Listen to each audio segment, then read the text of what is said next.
when it's all in the past. I'm dwelling on the thoughts I cannot say to you. If I don't say the words, then maybe it's not true. And it feels alright when they come and say to you. Good evening, welcome to NUFC Matters, the three amigos, the perfect show to kickstart your NUFC weekend. And delighted to say I'm joined, as always, by George, Steve, Keith, and Mitch. And we'll have all your regular features in the next 2 hours. And yeah, great, Steve. Exactly. Yeah, God, my inbox has been full again this week, mate. It'll be rough for you, mate. There's no doubt about that. Where do we start? There's a couple of things which have started to become, unacceptable to talk about on here, whether it's fan politics or whether it's ticketing issues. So we're not going to start with either of them. Probably won't speak about either of them this week. But maybe talk about injuries. And rather than coming to George first, I'm going to come to Mitch because him and I were speaking about this by a message this week. And look, we're hearing rumours now that potentially Miggy is injured. We're not sure whether there's any truth in that or not. Wilson's fitness has been, up and down most of his career at Newcastle. It has to be said. Bruno is what we were talking about. Yeah, and it's this ankle injury because he seems to have been struggling. He's been playing through it, but give us a bit of an insight, Dr. Neil, into where this ankle situation. Obviously wrong end of the body for me, but I can talk about it and give you an example, a very recent example for you to go and look up. It's quite clear he's had a high ankle sprain. There's some description when he got that injury. And high ankle sprains are quite unusual. It's the ligament that sits on the outside of your ankle. And when you roll your ankle over totally, if you imagine you've got a bit of rope, and it's a rope that's intertwined with many strands, and effectively the grade reflects how many strands of that rope you've got left, all the way from grade 1, which is there's a few strands gone, grade 2 can be up to 50%, and grade 3, 50% to a full tear. The full tear needs surgery, and that's a huge injury. The need managed carefully because people can play through them. With strapping and with painkillers, people can play through ankle strains, even grade 2s. And I suspect that's what Bruno's playing through. He looks to me like he's protecting his ankle first before he's then playing football. And if you look at how he goes down when he gets a knock on that ankle, he's in pain. He's in a lot of pain. And that's classic high ankle. And if you want to look at something recent, if you look at the Super Bowl, Patrick Mahomes, quarterback of the Chiefs, was playing through the Super Bowl with a high ankle sprain injury that he'd received 3-4 weeks earlier. It was quite a bad one. He effectively played the Super Bowl with 1.5 legs. They said he was at best 70 to 80% fit. But if you look, most of the first half, he didn't really look like he was struggling. But then right on half time, he gets a tackle. And if you look at certainly the mic'd up footage of the game, when he's taken to the sideline, he's in pain. He's in a hell of a lot of pain. Pain which is making him bang his head off the shoulder of his mate. Pain where he's actually groaning and shouting with the pain. They reckon because the Super Bowl half-time is 10 minutes longer, that gives him 10 extra minutes to work on his ankle, and that's what got him through the second half. And like I say, if you look at that tackle, and then you look at the players from Philadelphia on the other side saying, "Oh, how badly hurt is he?" That's hurt. If you look then at the tackle that Bruno received at the weekend when he was out wide at the edge of the pitch, he was in a lot of pain. Yeah. And that looks like a high ankle. And the problem with these is actually sometimes for low grades, playing through them is a good thing. You get little micro tears and they contribute to the healing. And so the thing actually heals quite well with mobility. That's why some people can play through them. But my concern is Mickey looks like that Bruno looks like he's playing first protect the ankle and then play football.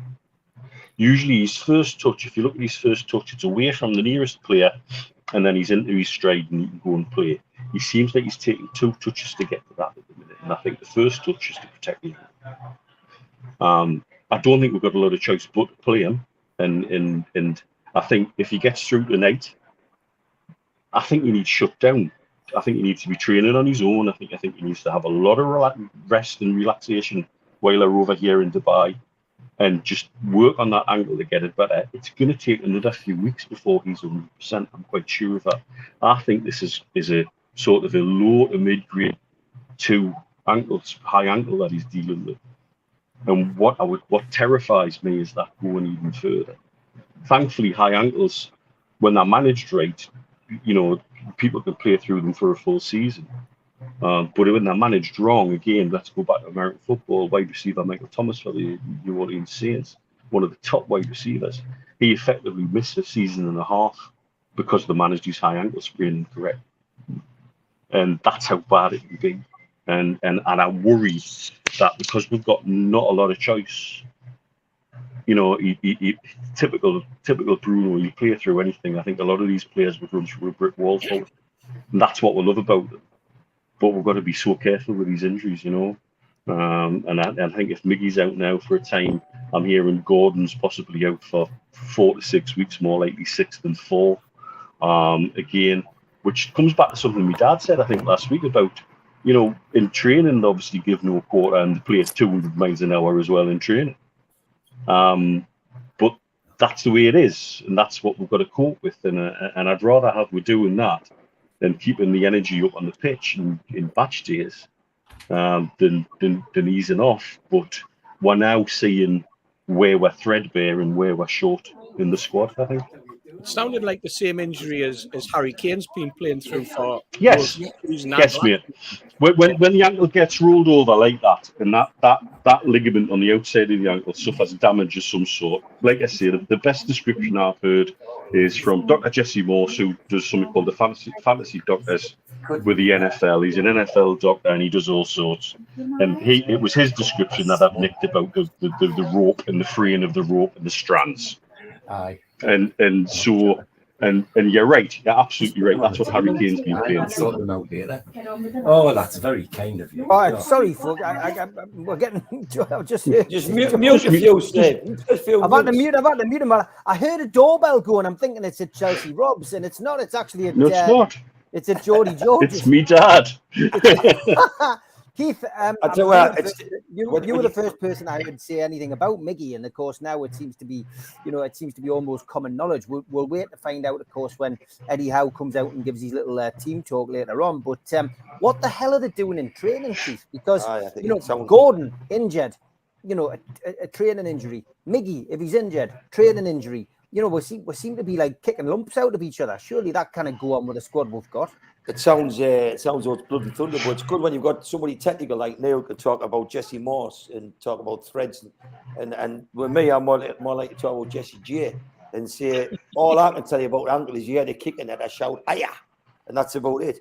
But to hear Neil's description, it's good for numbnuts like me to learn what a full tear is, and that you can get a quarter half. There's various degrees of tear. Because to me, I always thought when you tear your ligaments, yeah, it's bad, but I didn't think it was as bad as it sounds. As far as the players go, I think the frustrating things for fans is what we hear, but also what we don't hear. So what I'm going to do is play something I play really well, just a daft fan. And when I go through the players, and I'm going to mention the players that I'm thinking about. Like you look at Bruno, when I watch him, he's getting singled out and he's getting clattered properly once every game early doors, and they've got the measure.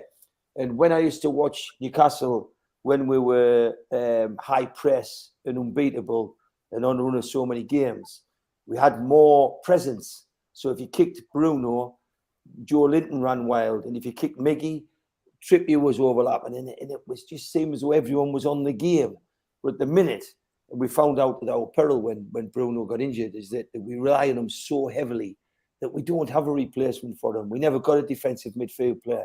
So he fills so many roles that Neil summed it up exactly. When Bruno got the ball, I don't know what he does, but his first touch gave him half a yard on everybody. He's lost that.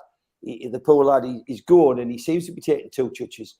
And if you noticed last week, he seemed like, he's to me, he's the best player we've got. However, if you said last week, looking at the team, I would say that Willock and Longstaff were even better last week because they played beyond themselves. And Bruno looked as though he's carrying an injury. And Keith, if you want to know how much it hurts, if you look at the tackle he got in the Carabao Cup final when he was out wide, and he was in a lot of pain after that. Yeah. Then, like I say, go and search up Patrick Mahomes just before half time with the Chiefs and Eagles at the Super Bowl, and listen to how much that young man is screaming with pain. That's what they do. They're great. You can play on them. You can make them work. You can strap them. You can give you painkillers. But when you get another whack on it, it hurts like dry buggery. But when you lose Joe Linton for 3 games, and you say, "We're going to have to patch him up," and when you get, his sentence off, so he wanted to come back and do something. So for me, with Bruno, I think we're playing a player that if we had a better squad, more players, would have rested him better. So we patching him up and putting him back out, and even patched up, he's better than what we've got. So that I think. Watch when he plays tonight against Forest and count how many minutes. And I reckon within 20 minutes, somebody will have clattered Bruno, like properly clattered him. But it's happened over about the last, 5 or 6 games. That's why, because Bruno's over, he can run over 5 miles an hour, so Shelby won't catch him.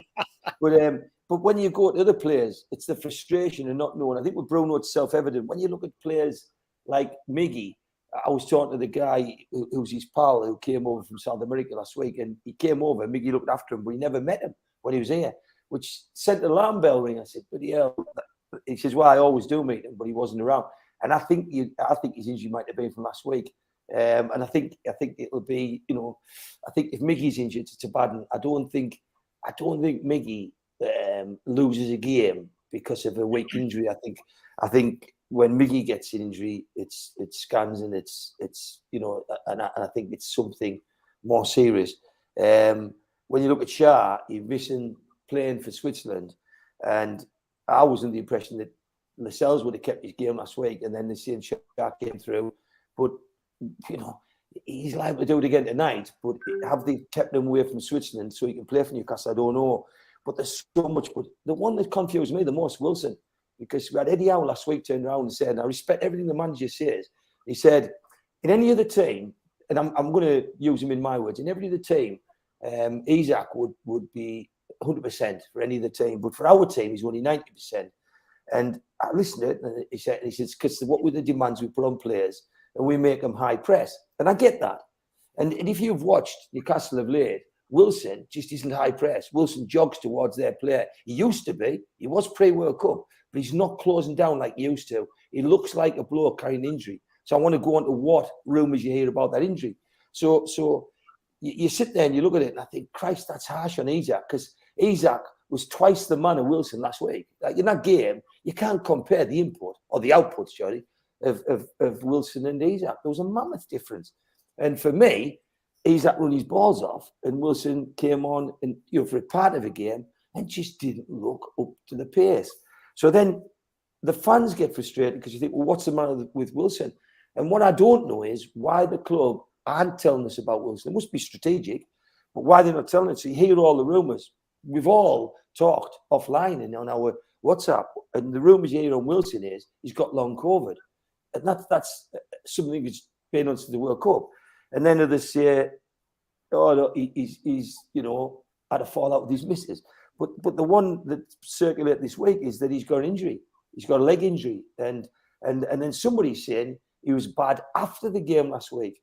So all I've got to say to you is he's supposed to live his life as a model pro, which I think he does. I think he's a real guy you can look up to. But he's carrying more injuries than hospital. And he just doesn't look fit. And he just doesn't look like the man who went to the World Cup. It looks like there's something wrong. So it's natural for fans to doubt, to question, and to wonder. And out all of them together, Steve's right. Steve really said, so happy. What the hell are they doing in training? Because how can you get all these injuries? And I know in the past, people's been critical of the methods used by Newcastle. But if you look at Callum Wilson and say, what is really wrong? What went wrong since the World Club? What is wrong with him now? Why was he down as not going to be fit last week and he got a late fitness test and got on the bench, came on, and now he's injured again, they're saying. And what is it? And that's natural. And maybe us fans have just got to sit back and shut up because maybe it's best we don't know. But by the same token, it's been a long time, and I think the record's 1 in 14, which at our level would be sufficient for us to miss out top 4. And that's why, for me, you've got to whack Isaac on tonight and go at these people. And they might have 9 games unbeaten, but we're a better team than Notts Forest. And these injuries are worrying the shit out of me. You know what I mean? We haven't got a big enough squad, and we don't seem to have the resilience. They've fallen like flies at the minute. Yeah, Steve, it's again, it's just a weakened squad, isn't it? That's the issue. And Joe Linton out suspended, no Anthony Gordon, Wilson not firing on all cylinders, possibly out. Shaw, a bit of a foot injury. Neil's told us a bit about Bruno there. He certainly seems to be playing through the pain barrier at this moment in time. And if the stories are true about Miggy, then we're down to the bare bones. And I mean, the 2-week break couldn't come quick enough for us, but then it's out of the frying pan into the fire because we've got Manchester United at home. Yeah, strength and depth. I think what phrase that gets used regularly when it comes to teams that are not in the so-called top 6. You have the same numbers, but you don't have the quality. You don't have the replacements, the ready replacements. Very difficult for the clubs out of that echelon to actually have a ready-made replacement to come in, and that's what's catching us up. And that's we have played a very, very high intensity game from the start of the season. It's interesting what you say about Wilson. I mean, he went to the World Cup. He was firing on all cylinders. And then I think basically for the 4, 5, 6 weeks break, he sat on his backside, didn't he? He hardly got a run out for England. He's not the only one, by the way, who went with England and either was carrying an injury, came back and doesn't look right, or went with an injury to begin with and still isn't playing. There's 7 players in the current England squad, for example, that they aren't even getting games for the club. Obviously, Wilson hasn't been selected. And they brought Ivan Toney in, and he's obviously going to be a long-term replacement for Wilson. I think Wilson's England days are over now. But it's very difficult. I mean, it's just that 1% with a professional footballer, that 1% that's taken out of his game, and we all notice it because they are playing at such a high level. They are thoroughbreds when it comes to that talent, their ability, and their physicality and skill. And it just, like I say, that 1% that comes out on any of those points, and they do struggle. And if he has been, he did have COVID before back in, I think it was October. These things can linger. You're trying to get back to full fitness, and you just that shade off. I suppose you could look at our transfer policy, and you could look at the fact that we didn't bring in January someone that we felt could be there to complement the squad in central midfield. We all talked about defensive midfielders, but I think the club is in that hiatus at the moment when we've got a plan and we're probably sticking to it, and everything's come a little bit too early for us. There will be an argument that says let's just ponder through at the end of the season. Other people say, no, you should have gone out and you should have lashed the money out and you should have got the player looking for. Maybe the player wasn't available, and maybe they didn't want to, they want to keep their irons hot somewhere else. Who knows? But, you look at the squad, you look at they're all highly paid footballers. They should be able to produce the goods tonight. They should be able to put a team together. And, you're saying Shaw, well, Lascelles comes in. Unfortunate, Joe Linton's injured, is suspended, and then people will also mention the fact that, and I mentioned his name before, that we've got that we've sold, or players that are no longer in the squad. In terms of Fraser falling out, so the squad is threadbare. It was threadbare anyway, but it's just that little bit weaker now. And you go out, you spend 45 million, and a player's injured. Is Gordon's problem because he's come into a high-intensity training regime? Does he need to be bedded in? We'll probably, I would imagine, we'll not see Gordon firing on all cylinders until the start of next season, to be perfectly honest, because the more games that are out, the less opportunity there's going to be for him. So I would tie into that with respect to Eddie Howe's comments about Isaac not being ready to play my kind of game. Yeah. And I think anybody coming in like that that has to be part of the bedding in period. Now you know why perhaps he Yeah. felt he needed to bring Bruno in over 6 or 7 weeks. Spot on there. And, Spot on there. But you can't tell you me know, that Isaac's 90% and Wilson's higher than 90 because I'm watching them No, he's two. not.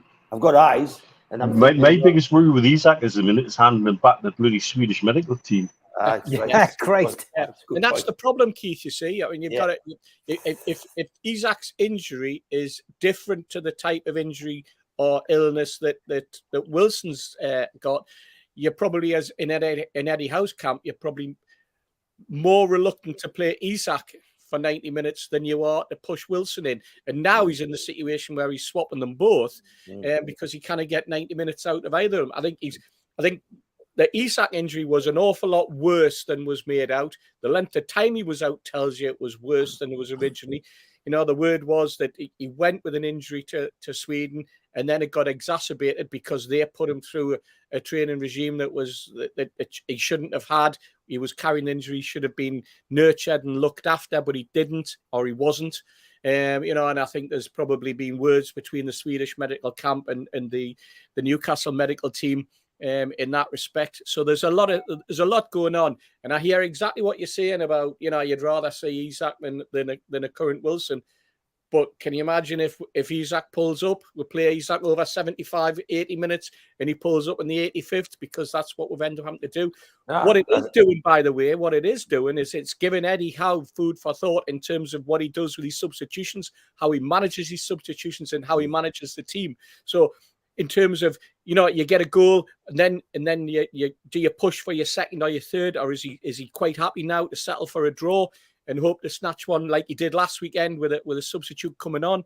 It's all of these conundrums, all of these little things, and this is where Eddie Howe's starting to earn his money a little bit more, because as I've said time and time again, I'm so glad it's not our decisions that make or break the team and the performance, and make those choices of who plays, who's on the bench, and who comes on during the game. But 4 months ago, Steve, it would have been unthinkable to sit there and go, well, I wouldn't start with Wilson. Just imagine this. I wouldn't start with Wilson. Yeah.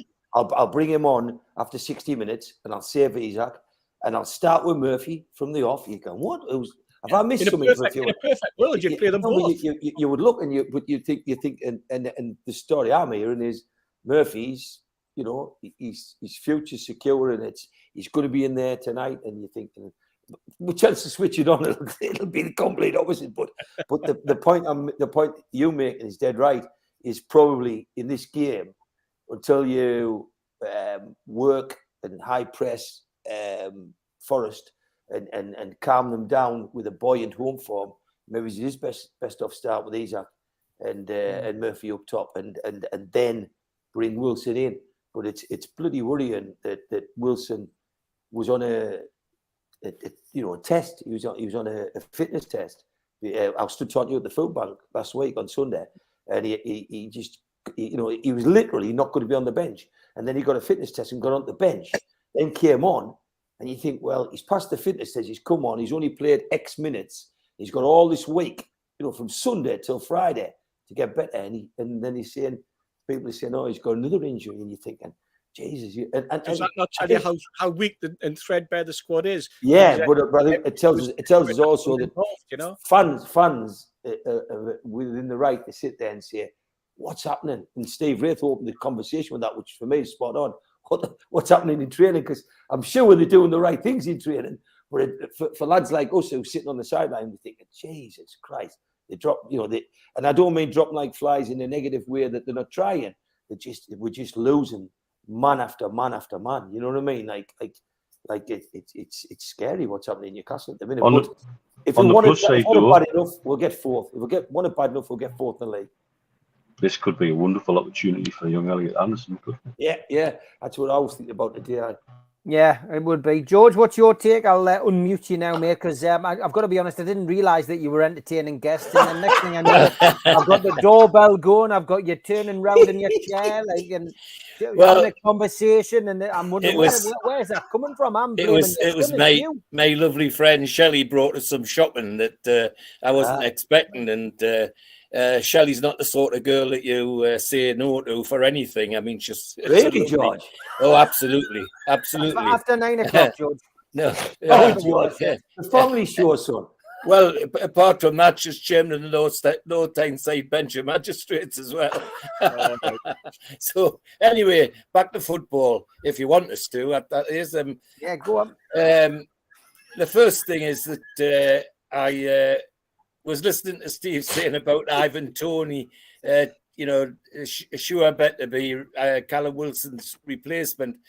Well, I've got to say, I wouldn't take a bet on that, would you? On the bet on Toney? I've heard Tony will take a bet on it. Tony will take a bet on it, George. And the other thing I was thinking of is that listen to all the things about the training and the injuries. I mean, I think you might recall for the last 2 weeks I've said I wondered what was happening in training with some of these injuries, but never mind. The other thing that I was rejoicing at in my head while you were all talking was that I can hear our previous manager standing on the touchline shouting, "Run it off, run it off!" and imagine that's exactly what would be going on if he'd still been around, which is tragic. These injuries are bad, and a worry for me about playing players through injuries is that you save it up for later and it just gets worse. Now, obviously, Newcastle medical staff and training staff know what they're doing, but it is noticeable that Bruno's shielding his ankle quite a bit. The other thing that none of you has talked about is worse than me is that I understand Longstaff might not be playing tonight. That's another rumour, yeah. And that's another one, and I go where Neil went is that means surely Elliot Anderson must start if Longstaff's not playing. So Miggy's the sort of player that high speed, lots of challenge, is the sort of player that'll get knocks, and clearly he must have done, and that's quite sad for us.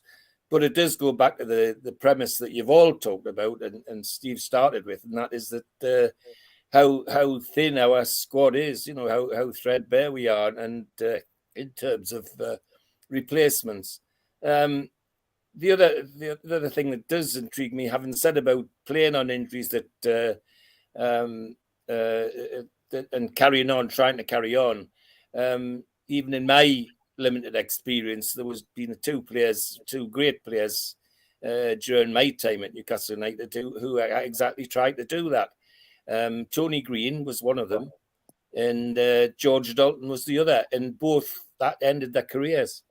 It might have been better if they'd just stopped and got better, but in fact, the fact that they tried to play on, particularly Tony Green, because he had a big heart, he wouldn't back off anything, and it actually ended his career. And of course, Newcastle was desperate for money, so they wanted the insurance money to put into the ground. But it does worry me if players are being pushed to carry injuries and play them and take painkillers and all that, because it worries me that you store up something worse later on, and that would be quite tragic. You mentioned Tony Green there, George. I remember being at a talking with him where he said that Newcastle sent him out on a fitness test and made him run all the way up to the Gallagher, right to the top, and then back down again. He had a knee injury, for God's sake. Yeah. He had a car, and that's what they did, and that's the sort of thing that they did in those days, ridiculous. Using the Gallagher steps to see if you are fit was the thing that they did in those days. I've done that plenty of times when I've said I've got some sort of pull, and they used to run up from the bottom up to where the 10-minute corner flag was, and then back down again, and that's how they assessed you. But they pushed Tony all the way, and he was only too happy to play because he had a big heart. But that's why I went nuts when ESN was posting these videos in France running up and down hills. Yes, because when you've got certain injuries, it's running down that does the damage. Absolutely, it's that. And like there must have been a fitness coach or a medic at Newcastle's going, "What the hell are you doing?" It's looking at those because that's the quickest way to re-injure everything. Exactly. Well, that's why you'll know, Neil, why when we had the other bloke as the manager, and he used to have his mini Olympics at Middlesbrough, where they did. They started with 100 meters, 200 meters, 400 meters, 1500 meters, and then 3 kilometers, and timing them all.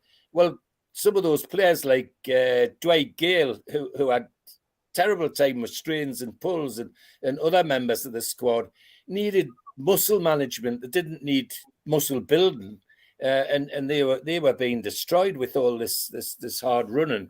I'm just relieved that we've got a more scientific and sensible group of people managing our players at the minute, because otherwise it's quite desperate. But yeah, Steve's right. I mean, running up the Gallagher steps was one of the basic training sessions they used to give you if you had an injury.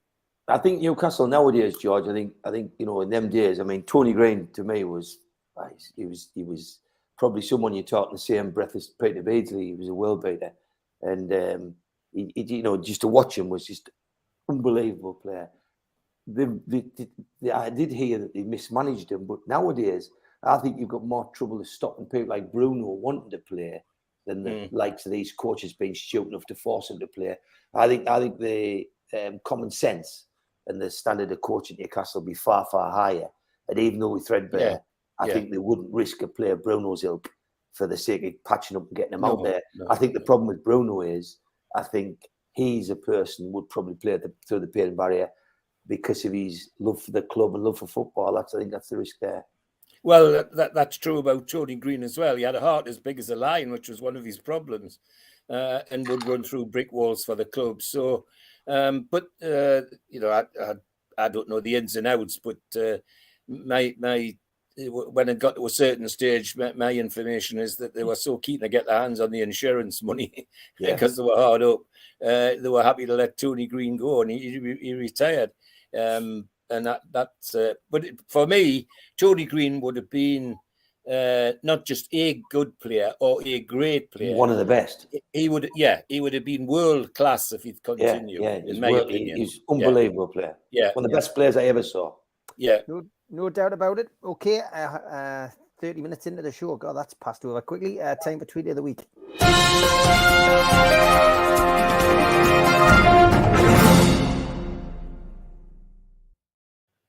As always, plenty tweets come in from Zara. Thanks very much for them, Zara. Kenneth Williams, the late, great Kenneth Williams. I can't stand innuendo. If I see one in a script, I whip it out immediately. Brilliant.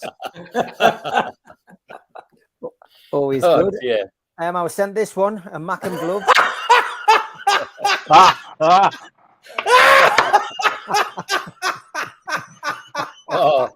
love that. God, you little shit. I do like that one. I used to, Thomas sent this one in. Thoughts with Ousmane Dembele at this difficult time whilst he endures 90 minutes of football at the Stadium of Light, which was quickly followed by no one tracked his flight to Newcastle. Absolutely brilliant. This one, no Mackems in Milan, of course. We know there isn't. I had this one from the Footballer of 8 days. Sunderland fans on their way to Norwich today.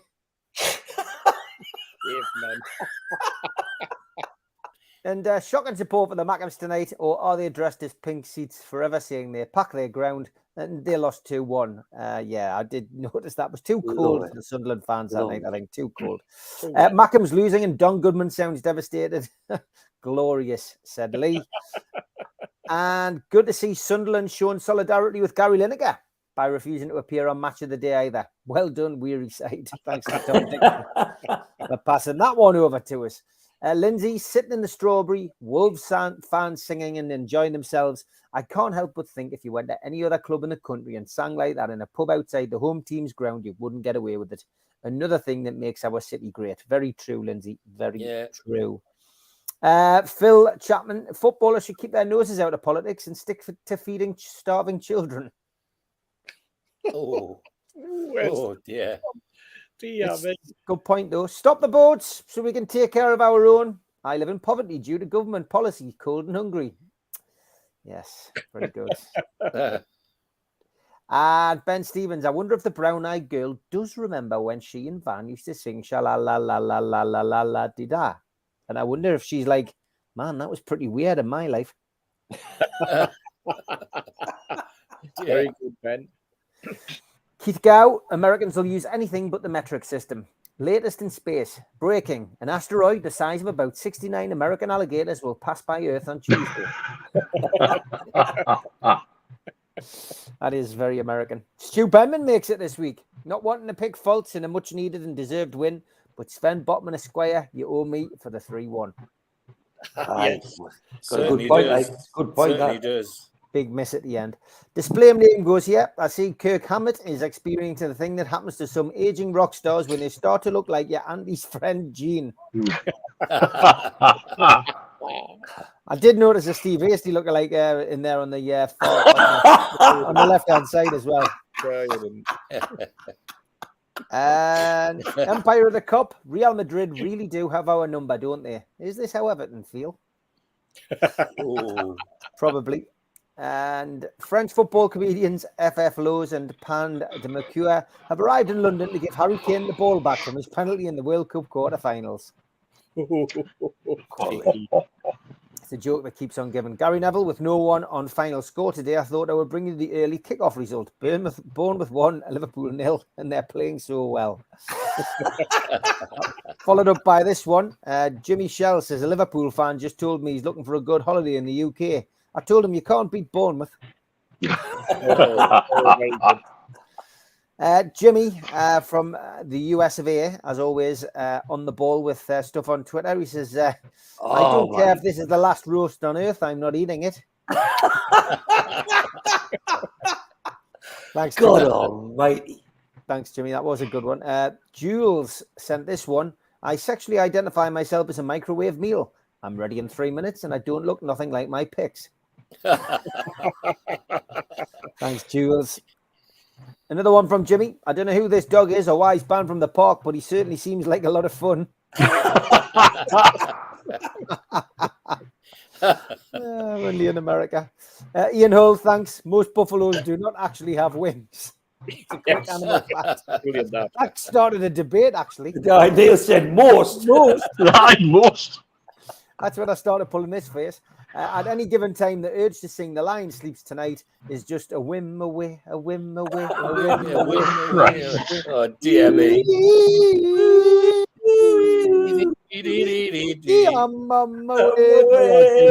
Hope you enjoyed that. Michael Pomar, my nomination for Tweet of the Week. This is brilliant. What a lovely surprise. And it was as he went to visit the Newcastle United Foundation Down syndrome team. Fantastic stuff. The look on their faces was absolutely superb. Absolutely. Gaza rushes to the BBC to present matches of the day.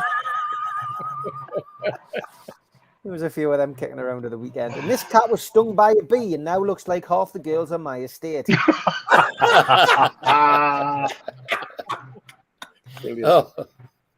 Every picture sells a Tory, says Rob Byron. Brilliant, that. Like, there'll have been a photographer standing all day waiting to get that photo. David Last, thanks for this one, mate. Nothing like a trip to London. Great photography there, mate. And this one, Mum, I thought we were back after last week, but it turns out we're still shit. Please come back and pick me up. And this one, Paul Jackson. That's 185, please. I handed over 190. Sorry, I don't have any 5-pence pieces. And held up a 10-pence piece. Obviously expecting me to say, don't worry about it. You can't con me, mate. I'm the Wolf of Wall Street. I took the 10-pence piece and replied, no problem, mate. Take care. Thanks for that, Tommy. And this one, Julian Lee. I came across this on Twitter and replied, I don't think he realised why I replied. Kev Rattigan said, why do Norwegian battleships have barcodes on the side? So they can Scandinavian. Oh, God. God almighty, that's bad.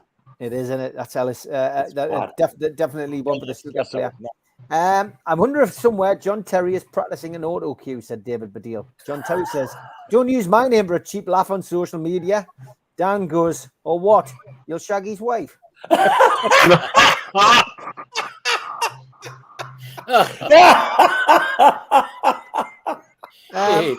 Never judge a book by its cover, said Ian Hull. Accept that one. Seriously, put it down. And coming up to the last couple, this one.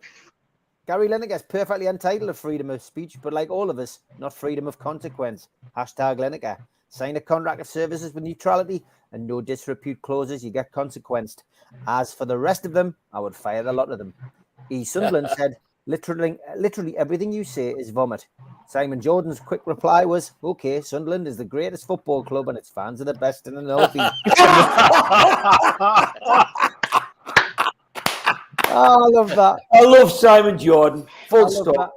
Quality. This was good as well. I decided to stick it in tweet of the week. It's a tough one. Do I watch Anton Deck or Steve Hasty? Live Crufts was on. The Terrier and Hound groups are judged. And down to the last two. The top two, it was a toss-up between one or the other. This came in number 2. Got that. Yeah, me. Exactly. And the winner was on Instagram this week for me. It was this one. This is how we do it. How we do it. That's brilliant. That is brilliant. And it allowed us on Instagram to attach the music. I got some laughs off that one. But listen, thanks for keeping these tweets coming in. If you've got any, send them to me or the lads on Twitter, on different social medias, and we will endeavour to get them in. Keep them coming, Zara. Some absolute belters.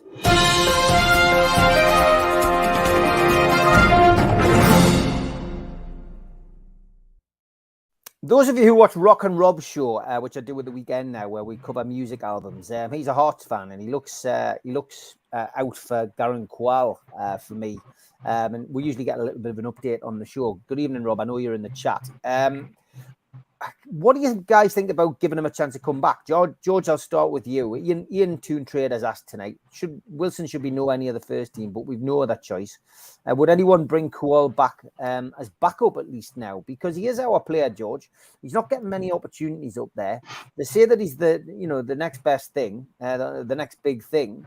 We're talking about giving Elliot Anderson a run out. Would you consider bringing him back and at least allowing him to be part of the squad? Or I'm asking a question, but I don't know if that is even possible. You know, if injuries reached a certain level, would Newcastle be able to take somebody out of the 25-man squad and put somebody in? But regardless of that, if you were, would you bring him back? Well, it is age. I don't think he would count in the 25. He probably wouldn't. Anyway. Yeah, that's right. No, I wouldn't. I think we've set a path with the lad to get him settled in, and I would let him settle in. I would only bring him back if we're absolutely desperate, and I don't think we're quite there yet. So though there's others in the youngsters in the club at the moment who are knocking on the door. And I would be giving some of them a chance rather than bringing him back from Hearts. No, I'd let him settle in. He's amongst Australian players anyway at Hearts, I gather. And I think that's quite important. So I think he's the big surprise for next season, in my opinion. Steve? There's two points to this. One is he's just a young lad and he's hardly played any games in Australia either.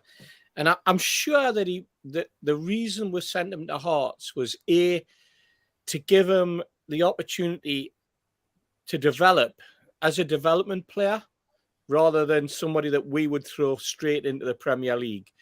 The second thing is, I'm sure there was an issue with a work permit that required him to go and play up in Scotland first before he could then come to this. I remember that being written in the papers before we even signed him, saying that we're going to get this kid, but there'll be work permit issues because he's only played X number of games for Australia. Yes, he went to the World Cup, but he's nowhere near the number. So you're going to have to go and he's going to have to play overseas. Well, overseas is Scotland as far as football's concerned. And that's what's going to happen before he then gets games under his belt. And I think even the Hearts manager said that it's very much a development phase for him. 30 minutes here, 20 minutes there.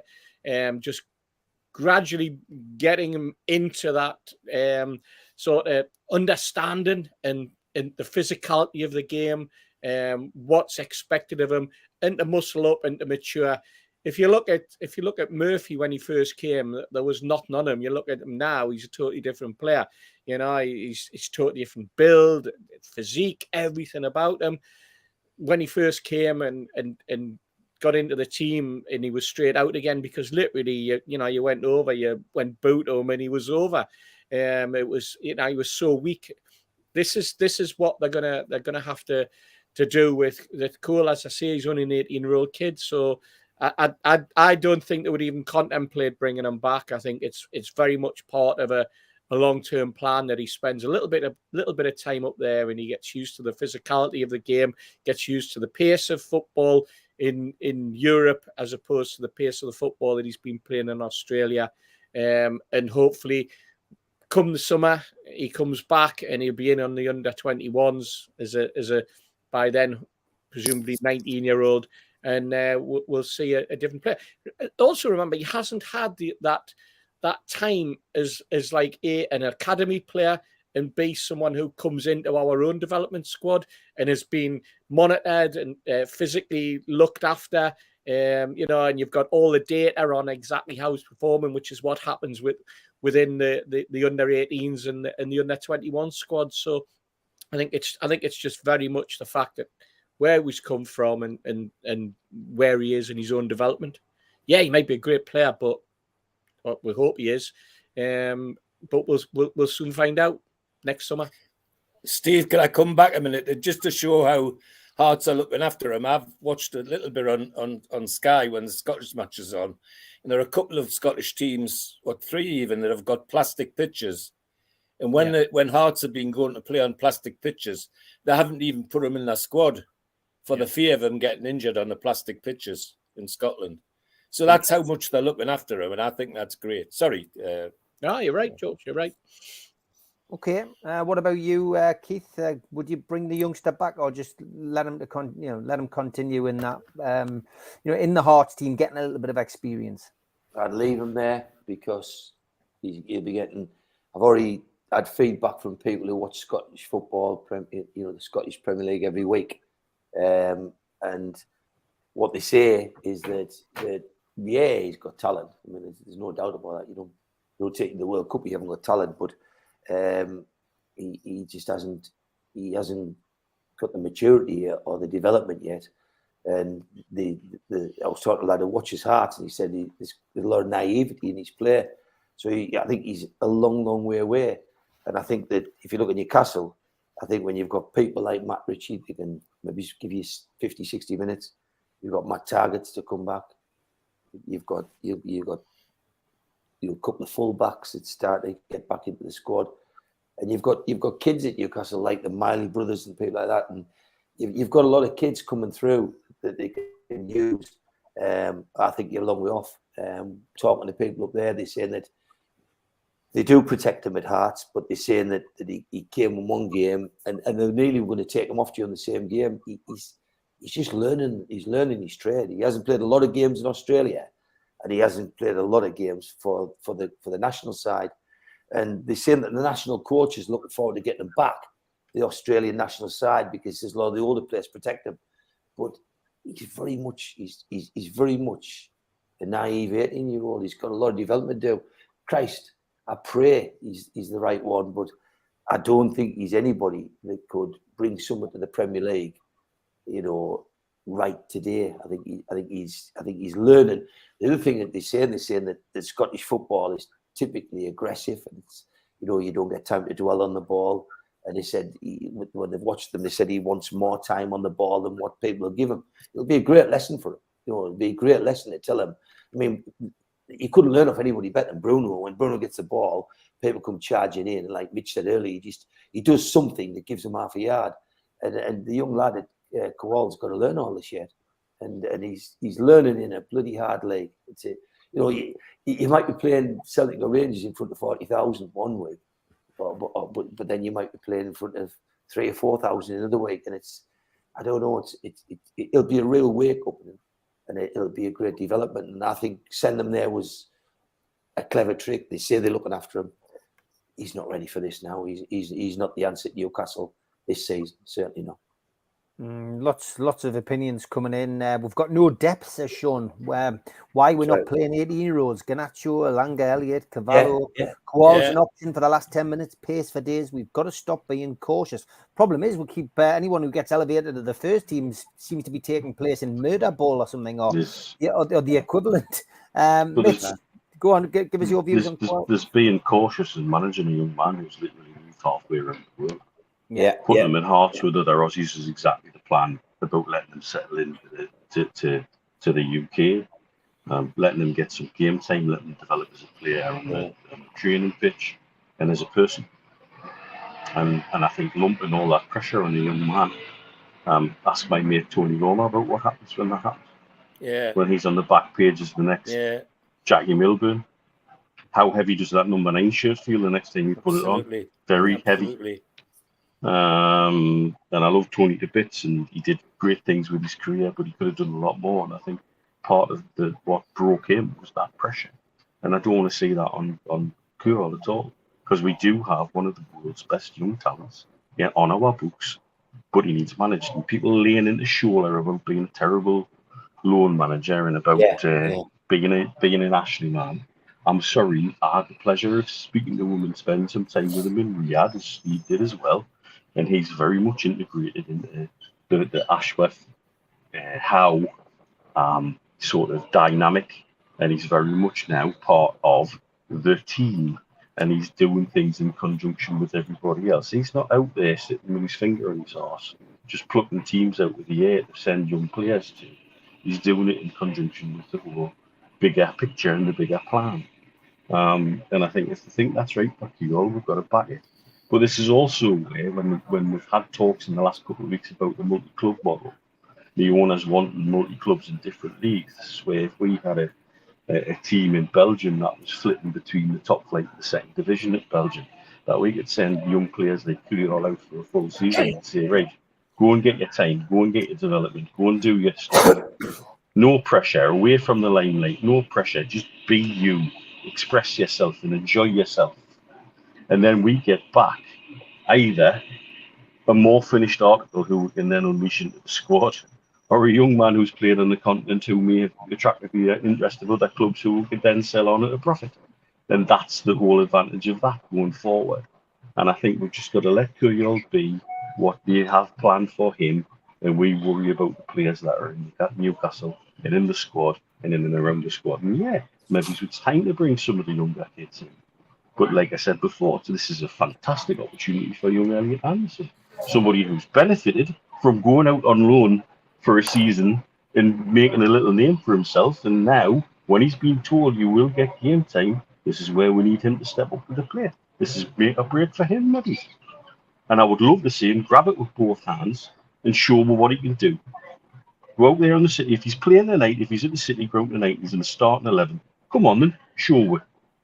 Express yourself. Enjoy it. Enjoy wearing the black and red stripes. Don't let that shirt become heavy on your back because everybody's behind you. There's nobody expecting anything of you other than to do your best, and we know you will. Yeah. You just reminded us of something that you said there about Bruno and that little yard that he has. And then you're talking about the injuries, and George mentioned the possibility. I was listening to Tim Vickery, the South American football correspondent, and he was talking about Neymar. And apparently Neymar has been playing with an ankle injury for 7 years. He's finally gone in for an operation, and he's out for the rest of the season. But they said one of the differences between Neymar and a lot of the other South Americans is that Neymar wasn't from an area of Rio or Buenos Aires or Sao Paulo in the street football phase. He was very much a cultured footballer who had been spotted and identified and spent most of his younger days playing on grass. Whereas some of the hardened Brazilians, and Argentinians, the Tevez's of this world and people like that, and possibly Bruno and Joe Linton to a certain extent, they were brought up very much in a more poverty area. So from a physicality, they were used to very much being hit constantly, and it developed their game and the nurtured a game. And he also said that that's possibly why with Neymar, he's the sort of player who, when he gets hit, he's always looking for the support of the referee. And we have fans have a go at him for rolling over and crying and complaining about tackles and trying to win penalties, and tends to play to the referee. Whereas he was a futsal style player. Whereas the street lads, they didn't even play with referees, So they were just if you got kicked, you got kicked, and you got kicked, and you got kicked. So a lot of it is in the mind of those players. And I think you're right. And Bruno is playing through the injury at the moment. I hope that this isn't something that comes about in 2 or 3 seasons where he could be out for an awful long time, and you end up with a situation like Neymar's in, where you because of the nature of the game, he ends up having to 7 years carrying an injury. If it's a big high ankle like what Michael Thomas at the Saints had, and that was misdiagnosed and mishandled, and he's at the point of suing NFL doctors for it. Yeah. If he needs an operation, the operation needs to be taken now. I think the big thing. I don't think he does need that, because he was able to play through it very quickly afterwards. Yeah. And so there's a good chance that's not as serious. But at the same time, it's still a concern. But how many options do we really have? I saw something this week now where somebody said it's too early for us to think about Europe, but I cannot tell you enough is that there's no player going to come to Newcastle and say, "Oh, I'm going to Newcastle because they won the Carabao Cup." But there's players, like top players, will come if we're in the Champions League, and it's critical that we patch people up and just get our heads down and box people, close people, play the high press, and somehow make it happen. Because if you look at these games we've got in April, we've got like 4 away games, but they're all winnable. And then we've got our next 3 home games like Man United, Tottenham, and Southampton. They're winnable too. And it is about getting Joe Linton back, patching Bruno up, getting Mickey fixed, Longstaff. We just got to do what we're doing. There's no magical loan signing coming in. There's no Kowal coming back. It is just, that's what you've got. Your biggest ally strength you've got as a club is sticking together and pressing people, closing people down. And they play for us tonight, and you've got to get in the face and swear at them and cuss them. You've got to work them over in the first 15 minutes, and that's what Newcastle are good at. If we do that, we get top 4. If we don't, we slip out. But when we slip out the top 4 and don't finish, we finish the season and we do well because we come 6th. A lot of players won't come to Newcastle. Yeah, I don't think next season you're going to be in a situation where Chelsea is struggling, Liverpool's struggling, Tottenham playing hot and cold, Man United getting such a bad start. And you're right, and that's why we've got to get these players patched up, and we've got to get out there, and we've got to get the points on the board, because you're dead right. The quality will come if you're in the Champions League. It'll not come if you're not in the Champions League. You're spot on, Steve. And I'll tell you something. You'll not see Chelsea 10th in the league in the next 5 years. I'll tell you, they've literally bought the world. And every player we're looking at next year, they're going for as well. Chelsea's going to be back. And you just know that the Liverpools, the people's on the outside, you know that the Fulhams and the Brentfords and the Brightons are getting better. But Chelsea and Liverpool are going to come back, and this is the best chance we've ever got of getting 4th, and I bet it's the best chance the next 3 years. Yeah, Chelsea are probably going to win the Champions League now. Yeah. And the other thing that very rarely gets mentioned is we get a Champions League spot. The impact of that through the club, from the first team down to the under-18s, will be immense. Yeah. There'll be kids who are busting a gut to get into the team, will suddenly want even more to get into the team, and will get a few surprises. And that's the impact that Champions League could have. Yep. Okay. As always, plenty to catch up with on the show tonight. Still got an hour to go. We'll be here when the team's announced as well, so we'll be able to give the lads opinions on that. And because we've got the game coming up, we'll move things around slightly. So, Steve Hasty, you might want to go make a cup of tea. Cup of tea now.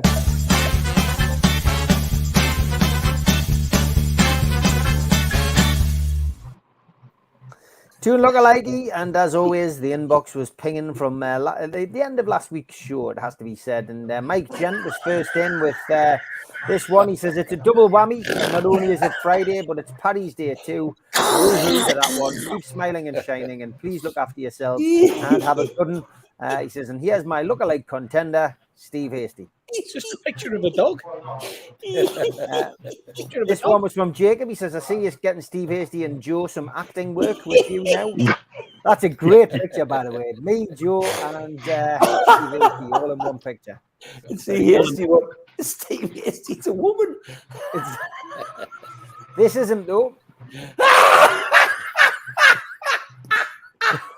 That's Peter Reid and Hasty. I love that one. And this one, Steve on the throne. Is that Steve Hasty? It is, yeah. Oh, No, my it's a God. picture of an old woman. Oh, we've got goats now, for God's sake. What the hell? Never knew Steve Hasty had appeared in Spender. That's your haircut, mine, Steve. That is the old Hasty haircut. That It is, aye. Yeah, okay. Brilliant stuff from Mozza. Mr. Hasty. Hasty doing Bollywood dancing, says Gav. Yeah, aye, that's me. Yeah. And a couple for Mr. P. Mr. Hasty dolled up for a night out. Yeah, that's me. Yep, that's me. Andrew Harbert. Now, this you always like this one, Steve. Yep, Says, that's me. Is this Steve Hasty signing tune shirts? You've got to be happy with King Kev looking like Hasty instead of a pooch, he says. That's me. Yep, that's me. Yep, that's me. Albert's back. Well done, Albert. Yep, you got us. More of me. And this a multicolored Steve Hasty from Albert. Yeah, me. That's me. Who does that to the dog? Yeah. Another one from Albert. Another one, Steve yep. Hasty being caught speeding. Yep, that was from the summer holidays. That does look like you like that, Steve, to be fair. Jacob Who's- says that's people are not me. posting pics of Hasty more and more every day. That's not me. Here's another good one. Ian Sutcliffe says Gaza Hasty. Yeah. Not yeah. great, but what a Yeah. bonus. Fury for him as well. Yeah, back in the day. Another good comparison. Back to the dogs. Yeah. Ah. Not sure the one on the right, but Albert sent this one as well. I'm not sure what this was. Got people dressing up in his backyard now. yep, that's me. This one, Steve? Yep, that's me. That's definitely you. Yep, that's me. And last couple, Steve. I thought this was an episode of Top Gear. He says, Steve Wraith and Jody sent this one. You order Top Gear off Wish. That's yep, that's right. Yep, that's me, Stuart. Hasty's made an appearance in season 9 of the X-Files. Yep, and the Y files. And the last couple, this one from Tom McFall. He says, someone's been taking selfies. And I'll finish on a good one, Steve. Yeah. I don't think Richard gave you all happy with that, like. Oh, God almighty. I thought this was a Hasty lookalike, but it's not. It's Gene Wilder from Daz.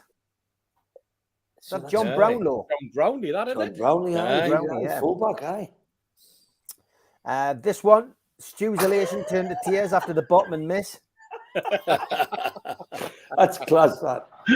Thanks, Al. That was a good one, Albert. Another lookalike, Stu Penman and Al Murray. Yeah, class. So he's funny, yeah. Very good. It looks like we're sticking with dogs, so here's Mitch at the bar with his new skinny jeans on. Thanks, Moxie Mag. And lookalike from left to right, Keith, Mitch, Steve Hasty, and Steve. That's good. Yeah. Aye. After some of our nights out, probably aye. I probably. Thanks, Lee. Thank John, just as Alan sent this one. No, it was Donald Burns sent this one, actually. That is Donald, that's a great one, that. Lookalike That's and pretty sort of, damn he good, said. that, aye. Very good. He's got into the spirit of it. Thanks to Elaine for this one. Sean Longstaff. Tintin. Simon Jordan and Curly Watts, anybody? yeah. I like Aye. that. That's good. Aye. Good. Phil Foden. Oh, my Yeah. God. See, Hasty, that's worse than yours. It is aye. João Felix and Ricardo Kaka. Yes, aye. Very good, that. Well, That's that's Tom yeah. Dixon, by the way. Never. He sounds surprised. Tom Nixon instead of Tom Dixon. Zabi Alonso and Jason Bateman. Very good, Yeah, Tom. I see that. Aye. Very good, aye. Tom's playing the game this week. Yeah. Gareth Bale and Kenny McAvoy. Wow. That's good, isn't it? I thought that was a young Gareth Bale. That's frightening, lads. It is Yeah. brilliant. And Suarez and Mackay. God, Wow, that is spooky That's as good, well. isn't it? That's good. that is brilliant. Some great ones there, Tom. I don't know which website you went to get there, mate, but well done. In his own backyard, Robbie Davis Jr. TJ thought it was me. I thought it was you, Steve. I thought it I thought was. it was you, right? And Ronaldo statue and Lee Trundle. Well, that's an insult to Lee Trundle, that. Absolutely. Took some stick, that statue, by the way. Yeah. Phil Brown and Kiki Flores. Aye, yeah. That's second. Number one this week is The this. dog. Ray Bishop. When your passport photo looks like Al Capone. That's brilliant, Ray. Wow, yes. Brilliant stuff. That's Keep them good. coming. Send Really your lookalikes in to me and the lads at the usual places.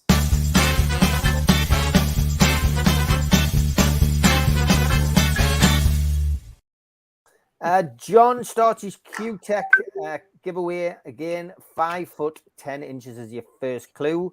We'll have a clue next week and the week after, and then you'll have a question which you can answer in the chat. And I think it was a signed shirt that somebody won last week. I can't remember who it was, but John did contact them, and I think that has been sorted out. And apologies for those of you who were expecting to see the signed Solano shirt up on Twitter. I forgot to do it in a rush to get out last week. So I will endeavour to put that up this week to raise some money for the food bank. And don't forget as well, Peter Beardsley Soccer School, 3rd, 4th, 5th, 6th and 11th of April. For further details on that, go to peterbeardsleysoccerschool.com for more information. And halfway through the show, or over halfway through the show now, so we'll play the ads.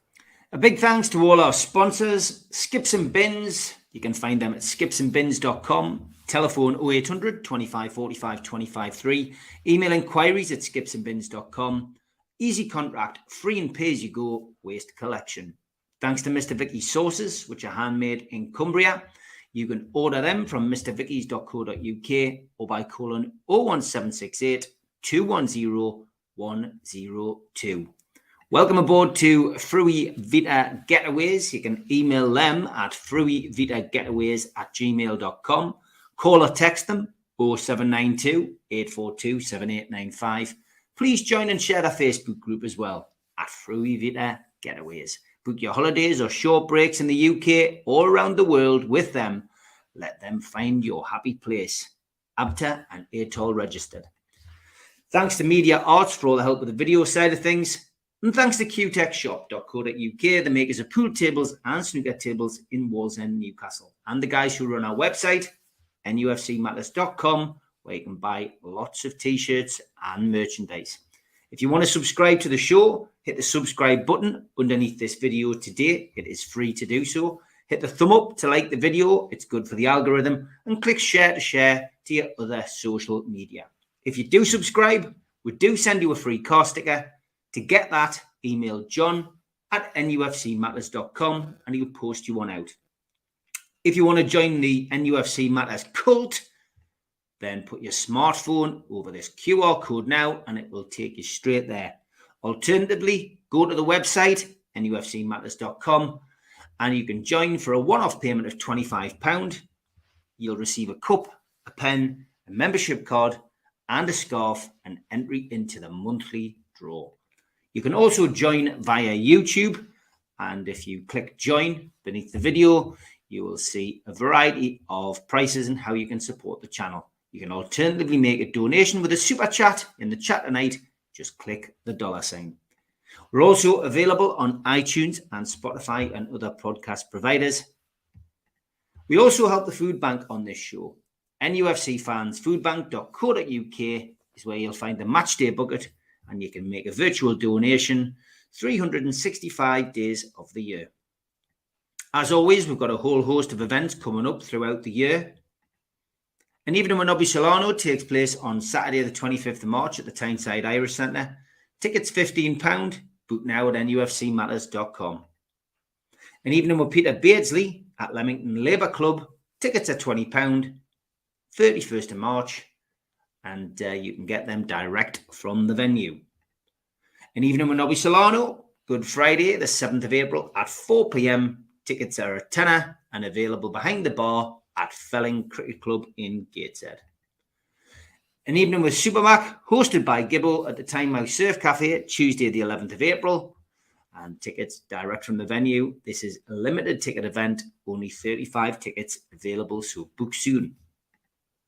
And an evening with Frank Clark and John Gibson, Thursday the 20th of April. Tickets are £15. Book now at nufcmatters.com. In June, Rob Lee will be at Louis Liquor Store in Newcastle, and you can get tickets direct from the venue.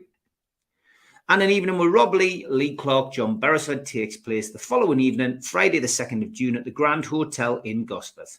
This is in aid of the Heel and Toe charity, and tickets are available from their website, www.heelandtoe.org.uk/events. And if you're a boxing fan, the Night of Champions comes to Gateshead at the Fed. Frank Bruno, Ricky Hatton, Nigel Benn and Joe Calzaghe are part of the UK tour, and you can get your tickets from www.goldstarpromotions.co.uk.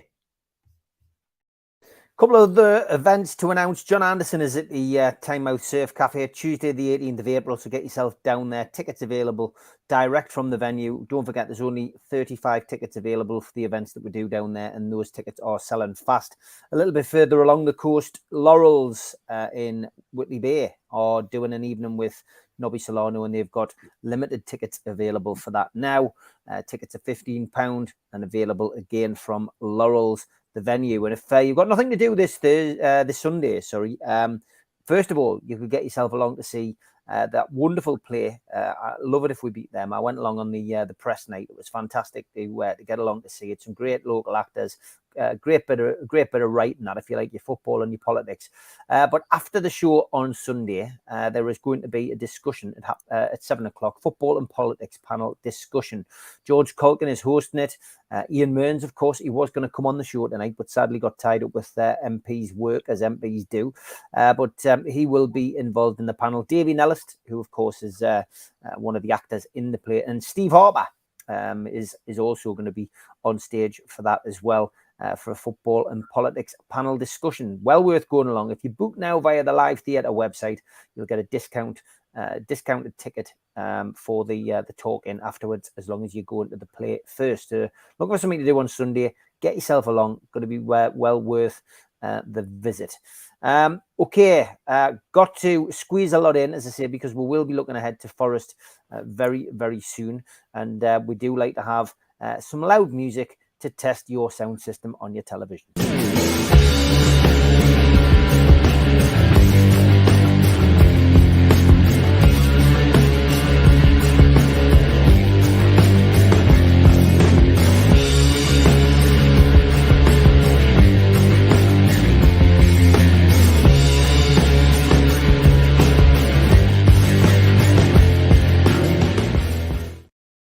The day I met, where I asked you to send in photographs of you meeting people from Newcastle United, both past and present. Thanks to Andy Embleton for this one. He says, great to meet up with Joe, Andy's dad. There he is, our dad and our son at Central Station, meeting one of our regular viewers. So thanks for sending that, Andy. And this one from Dougie Morris. He went, afternoon, Steve. I hope you're well. Can I send you a photo of a Friday show, please, mate? The photo is of my mate, Mark Emery from Ashington. And the photo is Mark's two sons, Paul on the left and Christopher on the right, with special care. Matching tops as well, matching shorts. And it looks like Kevin's got a matching tie on. But fantastic, that Dougie. Thanks for sharing that, mate. Absolutely brilliant. Excellent. If you've got any photos of you meeting people from Newcastle United, past and present, send them in to me and I'll feature them on the show.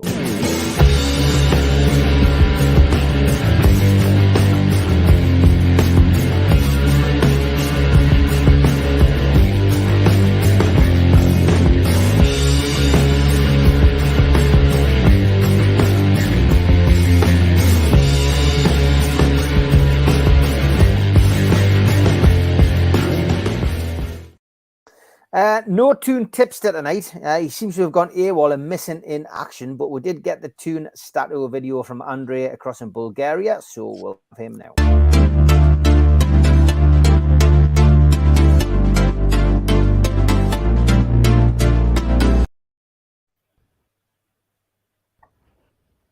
Away the lads. Nottingham away today on St. Patrick's. Happy St. Patrick, by the way. Very contradicting stats for today's game. On the one hand, Newcastle has never lost against Notts Forest in the Premier League. We have played 9 times and still no defeat for the Magpies. On the other hand, Nottingham won their last 2 home games against us, both in the Championship. They beat us 1-0 in 2009, and famously they beat us 2-1 again on a Friday night back in 2016, when we had 2 people sent off and 2 penalties against us. A funny stat also is that, as far as I can recall, and I also checked it, Newcastle has never won a TV game at City Ground since 1992, including the famous 1-1 in 96, when literally we lost the title, and the 0-0 in the following season, 96-97, not to mention also a couple of defeats in the League Cup, also live on TV. Now, Nottingham, they have 5 wins, 5 draws and 3 defeats on home soil, but they're undefeated there in their last 9 games, having won against Liverpool and drawing against Chelsea and Manchester City. On the other hand, Newcastle has not lost any of their last 6 games in the Premier League at City Ground, and referee for tonight is Paul Tierney, with whom we have had 2 games so far this season, 4-0 win against Aston Villa and the 2-1 win against Southampton in the League Cup, where he also sent off Bruno Guimaraes. Finally, Miguel Almiron is on fire this season, having scored 11 goals in the league so far, 30% of our total number of goals. The last player to score that amount, that weight of goals, was Loic Remy back in 2013-2014, when he scored 33% of our league goals for the entire season. So, let's go for the win today, and let's see what happens. Happy St. Patrick's again. Okay, we did have the away day guide. Pointless putting it on tonight's show. But we did have that up. It's up on the website. So if you're down in Nottingham still looking for a bar, maybe you can watch that now. But it is an 8 o'clock kickoff. It's live on Sky Sports. The away end, as usual, 2,950 tickets are sold out. We await the team news, which you should have just before the end of the show. Joe Linton won't be available for selection, of course, serving the second of his 2-match ban. Anthony Gordon, as we know, is sidelined with an injury. And as Keith mentioned at the start of the show, it's likely to go past Manchester United and maybe beyond. The rumour mill was in full overdrive today. Obviously, Fabian Schär withdrawn from his international squad because of a foot injury, but nothing said by Eddie Howe yesterday. We await the views on that. And then today, of course, the rumour mill suggested that Longstaff and Almiron could both be out as well. So we will wait and see. We've only got 40-odd minutes to wait, so we will find out. Again, the Almiron rumour seems to have come from Paraguay. Yeah, exactly. So international tend to throw up these problems, and you know the manager tries to keep things under wraps, but unfortunately things do get out when these people are sent back from their international squads. I've covered it already this week, but Bowley, McKenna, Awani, Henderson, Biancone, and Richards are all sidelined. Chiku, Coyote, Wayne, Hennessy, and Brennan Johnson were all rated doubtful. I can imagine Johnson will probably be fully fit though and raring to go, and he's a dangerous player for Forest. Chris Wood can't play. He remains on loan from Newcastle, but we all know that the permanent deal move is now past the post, but he can't play. Some might say that's a blessing in disguise. Others might think, well, it doesn't make any difference. Shelby, of course, will be waiting with glee, I would imagine, as will Jack Colback, to try and get one over on us. We'll wait and see. Their home form at the City Ground is better than an away form, as you would imagine. As Andre's already discussed, Paul Tierney, this is his 3rd game in charge of a Newcastle United fixture. VAR is Banks. So, George, we've discussed it a little bit earlier about where we might go with this, with a team selection, but it's thrown into the air that now because, with the rumours of so many injuries, we don't know. But what are you expecting tonight? Well, all things being equal, and that's a difficult thing to say with all the rumours. I was expecting no change from last week, that Isaac would start and And the thing I'd make about Isak last week is that if everybody can remember, about on the hour just before he was substituted, we got a corner, and the lad was standing near the penalty spot with his hands on his thighs, and he could hardly breathe. He was so out of gear. So I think Howe's notion that you can use them for an hour safely, and then after that it's a problem is probably right.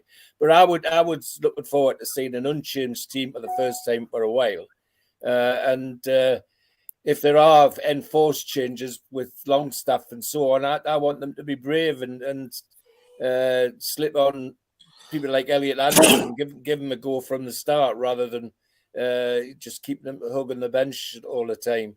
And I think that would do me. But I'm hoping that it's an unchanged team, Steve. Okay, Steve. I looked and I thought I didn't realise Shaw was going to be out. Looking at that, I'm thinking, is he just being pulled out of the Swiss squad as a precaution? Is he being rested? Perhaps they're playing Belarus and they're playing Israel, so it could well be that that's the case. If he's not playing, I've got no problems with Lascelles coming in. I thought Lascelles played great, and he's an able deputy. So Lascelles, Botman, Trippier, Byrne. I'm hoping that the word on the midfield with Longstaff isn't true. I'm hoping that we'll see a midfield, or had down as a midfield of Willock, Bruno, and Longstaff. And I already had ASM, Isaac, and Murphy up front, with Miggy as the impact man again, coming on and with his pace, being able to do something in the last 20-25 minutes. Whether the injury to Miggy as well, they've only got one fixture. I think they're playing Chile. Maybe they all prefer to go to Dubai, which is where the squad's flying out to straight after the match tonight. Maybe that's on the horizon for them. Yeah, I would like to think so. I'd like to think, if these players they've all travelled, put it that way. I think the only one who hasn't travelled is Gordon. Mitch can confirm that. That was what I'd heard. Don't know whether you've heard the same, Mitch, but I think same. Yeah, it would be great if we go over to Dubai with a full squad and get that team spirit back together. But in terms of today's fixture, we should be strong enough. We've been playing. I think we've been playing some good football, but just not getting with the green, and just not being able to put the ball in the back of the net. But we proved that we can do that. I thought Isak's pace on Sunday was electric. I was pleasantly surprised. The link-up play that he had and the little through balls that were coming, superb. I thought ASM had a very strong game, stronger than he has in the past. Maybe there's a little partnership building up there, or certainly an awareness. ASM seems to be a little bit more switched on when Isak's playing than he is when Wilson's playing. So it all hinges on how well we start. They will come at us like an express train. But if we can just get through the first 10 minutes, get a goal, unsettle them, our crowd will certainly be behind the team. I'm hoping that we'll be strong. I'm going to go for a 2-0. Steve, can I come back and just say, I thought Isak's header for that goal is one of the best headers I've seen in a long time. Very professional. Beautiful cross, by the way, George. Landed absolutely perfect for it, but boy, did he put it away well. He certainly did. Keeper didn't stand a chance. And it's very rare that we've been getting headed goals, and it's something that we need to get. We need to get the defenders getting on the end of crosses, especially free kicks and corners. I mean, dear me, the number of corners that we float in, and we're getting absolutely nowhere near. We've seen Dan Burn hit the ball, but apart from that, there's been nothing. And it is something that I was hoping they're going to work on. Ironically, Lascelles is the man who can get on the end of corners. And if he is playing and playing against his old club today, then I'm sure he'll be up for it, captaining the team, turning out at the City ground, and would be looking to to get on the score sheet if the opportunity arises from a corner or from a free kick, because he is strong in the air. George, what was your prediction? Steve's going 2-0. Oh, sorry. Yeah, me too. I would have gone going 2-0. Yeah, I like that. All right, Keith, over to you, mate. Obviously, a lot depends on the team, but you can pick. Quite a bold thing. I wouldn't be worried if we turned up with Pope in goal, Trippier right back, Target left back, put Dan Burn next to Botman centre half if Shah's not fit, Bruno in the middle with Willock, and either Longstaff hopefully if he's injured, Anderson, and then a front three of Murphy, Isaac, and the SM. And I've got a lot of faith in the forward line. And the one thing we've got to do, put in perspective, is Forest, the 14th in the league, they're 2 points above third bottom, and they're only 4 points above the bottom side. So they're not as good as Newcastle. They've got decent home form, they've got an awful away form, but we're going to beat these. If we and the team that I've seen there, I think that forward line high presses, I think that midfielder press behind them, and that's before you get to the back four. But if Shah gets injured, I think Target's knocking on the door. Stick Dan Burn, he's best position. Put him at centre half. Let him and Botman do it. So for me, I still think we've got a massively able 11 players, and I think we can get in the faces. Don't think it'll be easy. I said last week, I called it right last week. Got the result right on here last week, and I said it wouldn't be an easy game. By God, it wasn't. It was a tough game to get a 2-1 result. I'm going for the same score again tonight because we're away from home, and they say they're unbeaten in 9. But this could be a penman. This could be a 3-0 if Newcastle get their act together. But I'll take 2-1 away to Forest. But we've got to win it. If we're going to get fourth in the league, we've got to beat teams. We've got to beat teams like Forest away. If you don't beat teams like not Forest away, even with a threadbare side, you're not going to get in the Champions League. Yeah. So, can I just say as well, Keith, what a good game Willock had last week. I thought had one of his best games that he's had all season. I thought he looked for a lad who was injured a couple of weeks ago. I thought he was outstanding. The amount of work that he put in. Absolutely, and I thought the big thing with Willock and like if you look at players, I've always been a big Longstaff fan, and he just puts unmerited effort in, and I've always been behind Longstaff. But last week I came home and said Willock just got better as the game went on. He got stronger and he ran more. And to me, you see Bruno's and that going up the Willocks, and it's not by chance. When a world class talent like Bruno's calling you Willockino and all this in it, you know what I mean? It's like massive that you're empowering these kids and telling them, you're in the league of the Brazilians. But I think Murphy's grown a lot lately. I really do.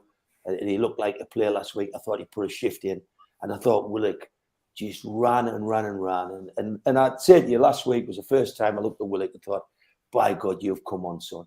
And it's when the Willocks and the Murphys come good to cover for the Joe Lintons and the Wilsons being injured. That's when it's reassuring. And I tell you what was great for me last week is I looked at the three midfield. The first time, I think I might not say it again, but I really thought the best two midfield players out of the three were Longstaff and Willock. I thought they were, I thought that Bruno struggled, and I thought he got a few knocks. He lost the ball a bit, and he did look injured. He got a big whack early on. You play that back, you got a hell of a whack later on. I'm seeing it, and I hope it doesn't happen. But I bet within 20 minutes today, he's had a right old kick, and like you saying, carrying an injury, you can't do it. But Willock, you're right, Steve, was enormous last week. I really looked at him and thought, by God, you've come forward. But I've said that in the last 2 weeks over Murphy. Murphy looks a much, much better player. For a few weeks, I said, why are they putting him in? Why are they persevering? But the story I'm hearing is that Eddie sees him a big part next season. And good on him if he can do it. You know, he's 28-year-old in February, so he's 29 in his next birthday. We always look at him being as a kid, but he's not, and that's when these players have got to come good. And you know, it's their legs on the Willocks and the Murphys as against the edge of someone like Richie that we've got to back up and do it. And this team can go out tonight, they can rip Forest apart, but you'll know after 15 minutes whether you're going to do it. Because in 15 minutes they get in there and do it, and play like Newcastle can play, we'll be there. Okay, Mitch, what's your thoughts on the game tonight? How do you see it going? We were always going to get a time in the season where the squad was tested to the limit. Definitely. But it also offers opportunities. It offers opportunities for young players, but it also offers opportunities for more seasoned players to show some leadership and show what they can do with other people out of the team. This could be one of those nights where ESM unleashes hell. This could be one of those nights where Willock turns in a hell of a performance.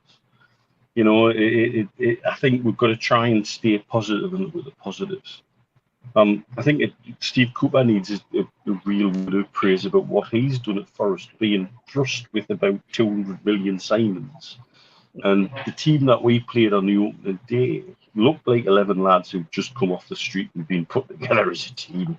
And for him, for a man who constantly looks like he's just come out of a headlock and is totally confused, is actually really done a great job at Forest in making those players gel. You know, that I don't think they've lost at home since September, October. But as we discovered with our unbeaten run, these runs are there to be ended. These runs are there to be taken over and finished. And why not us? We used to be the perennial fixers. Is your centre forward not scored in 6? Don't worry, you're playing us this week, you will. You know, have you not won away from home in 200 years? Well, you're playing Newcastle this week, that might happen. You know, it's time for us to be the opposite of that now. To be the run breakers and break things down. And why the hell not on a Friday night? I would love to be there. Actually, Forest is one of my favourite places to go to, and I've got a soft spot for it because I went to university and have a good mate who was a big Forest fan, you know. And you know, tonight under lights at Forest, it should be a really good game. But we've got people there who genuinely have an opportunity to lay down markers, to also say to the manager, right, I've got my chance now, drop us, dare you. You know, so let's keep it positive. Let's look at the positives, because I think if we play at our capacity, no matter what 11 we send out, we should be able to at least give them a game, and I would hope we should at least be able to beat them by the odd goal in 3. That would be my personal thoughts, but I do have the dice. Before you do that, you know, I just want to say, Aye. Friday nights are just so good. But when I watch that telly tonight and the Steve Cooper comes on, and Mitch has just said, you're just going to look at him like this. A bloke. So he's doing this on the top of his head, and then he's going to go. A bloke who just looks like he come out of a headlock. I've never heard a better statement, a better description of man ever. And I tell you honestly, when I see him come on the telly tonight, I'm just going to sit and kiss my pants. I want to sit and because he likes to look as though he's just woke up.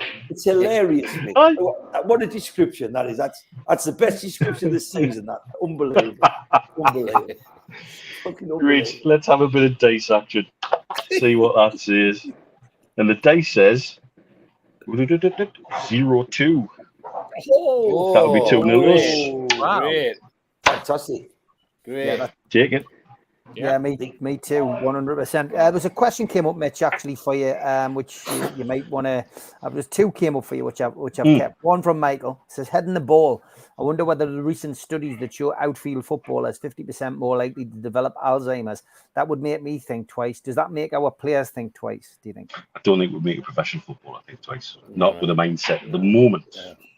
However, that's not to say there's not things happening within the game to look at all of these things. And obviously, as everybody knows, that's something close to mine and my dad's heart. Our good friend Jay French, who my dad and Steve know, former Canadian international footballer, somebody who was involved heavily in the Canadian bid to try and buy the club off Ashley a couple of times. Jay and I have been sitting talking about a study that he's got going in conjunction with one of the universities here in the UAE, and with a couple of other professional footballers based in Norwich, which is where he played his football, looking at head trauma of all kinds, and including just heading the ball, and how that's going to go. And that's something that he's trying to drag me into, and I think I'll probably sleepwalk into it because I'm daft enough to. But there you go. That's it. But it's obviously something so close to my heart. Yeah. Will it make a current professional football? I think twice no. Will it shape how we train young people and do things in training going forward in the future? Maybe. You know why they picked you, Mitch? Because he heard you. He heard you were to heed the ball. Heed the ball. Exactly right. Like The other question was from Sean. He says, question for our Middle East correspondents. He says, Saudi making the rounds this week as the apparent new sponsor. Is it true? And if so, what will be the war chest for the summer window? So any updates on the sponsor? Look, there's things going on with Saudi Airlines. Saudi Air is still Saudi Air. There was a new airline that was proposed by PIF, and it was going to be called RIA. And they put everything in place, and they put the CEO from Etihad in place, and then all of a sudden it was pulled. It disappeared, and the CEO had resigned, and all sorts of weird stuff. Now it's re-emerged that PIF are indeed launching an airline called Riyadh Air, and it's got the same CEO, the lad who was at Etihad, and so I suspect they've looked at it and they've done something different. I'm wondering if there's something different, is enough separation from PIF, Newcastle United and Riyadh Air for Riyadh Air to be genuinely one of our sponsors. And therefore nobody can have any comeback on it, and they're making sure that the I's are dotted and the T's are crossed, and the Premier League can go away with a microscope and we can have however much. If that's the kind of sponsorship we're doing, bearing in mind, if you look at what PIF are doing with the Aston Martin F1 team, bearing in mind that PIF owns 60% of Aston Martin, they've got Aramco stacked there, they've got Saudi stacking with Aston Martin, but bearing in mind, PIF don't own anything of Saudi, and so that's handy for them because that's somebody else's money, but it is a convenient collaboration between Saudi entities. And we could benefit from that in different ways. Like we've said before in here, some of the sponsorships might not necessarily come from PIF owned or PIF associated companies, but they might come from companies who they have a relationship with in the Middle East or Saudi or whatever. And that's better for us because then it's not PIF putting money into PIF and sponsoring themselves effectively. But I think if it's going to be an airline, I think it'll be the new airline. It'll be Riyadh Air. They've got a significant order in for various, I think it's Airbus aircraft. And so they seem like they really mean business. They're talking about creating a European hub. I wonder where that might be.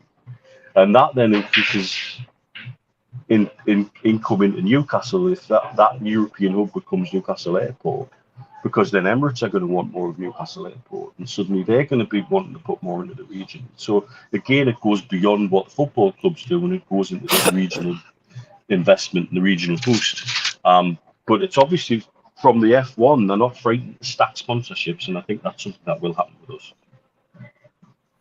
Okay, interesting. The last question I got for you, Mitch, was this one. Are you planning to see the team when they're in Dubai? I don't think, I guess I can say this. I had a little Twitter DM with my dad about was he coming out, and he's off to the F1. Yes, I'm going to try and see everyone. Yes, I'm going to try and drag everybody who wants to come along with us. I'm concerned about where they've been looking at the pictures, but that's another matter. One thing I would say to them, if I could say anything to the squad and the people involved with bringing everybody over here, if we are carrying this amount of injuries, please go and see Dr. Murad at the FIFA Medical Centre at Garhoud and take advantage of the fantastic medical facilities there. There's medical facilities at the FIFA Medical Centre at Garhoud that would really rival Aspetar in Qatar and Doha. And they're great people there. I know a few of them personally. I've done stuff with them with the FIFA medical conferences here in Dubai. And I know they would be welcome with open arms to take advantage of the stuff that's on the ground here because some of it's proper cutting edge medical stuff that might help some of our lads that are arriving over here carrying books. Okay, interesting. Good time for the break to come, Keith. Do you think?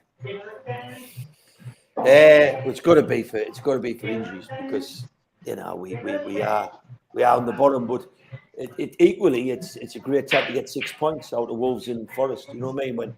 Because we had that little slip, and if we can get 6 points tonight, why can we not go and beat Man United and Spurs? Why can we not go and win away at places like West Ham? And these teams are all struggling with relegation. Why not? And the team I mentioned here, I changed. Let's suppose I put Anderson in. Let's suppose I put Target in, but it's still a cracking side. You know what I mean? And I think that team could high press. So I think it's a good time, Steve, definitely. But I think we're capable of getting fourth. Okay, Jordan Cronin, just incidentally on Twitter from Newcastle World, has put a tweet out while we were on air tonight, just saying that we just says, let's try and look at this positively. There could have been a worse time for Almiron to be injured. If 3 weeks out is true, it means he'll only miss tonight in the Manchester United game. Gordon's absence does leave Newcastle light of options, and he's just reiterating what we've been talking about on the show tonight, that Almiron had gone for an MRI scan, and the reports in Paraguay now say that the player is out for 3 weeks. So we will we'll await official confirmation on that. Yeah, Steve, I mean, the break really with these injuries is coming at a good time, I think, and a chance to regroup, get yourself out of Dubai.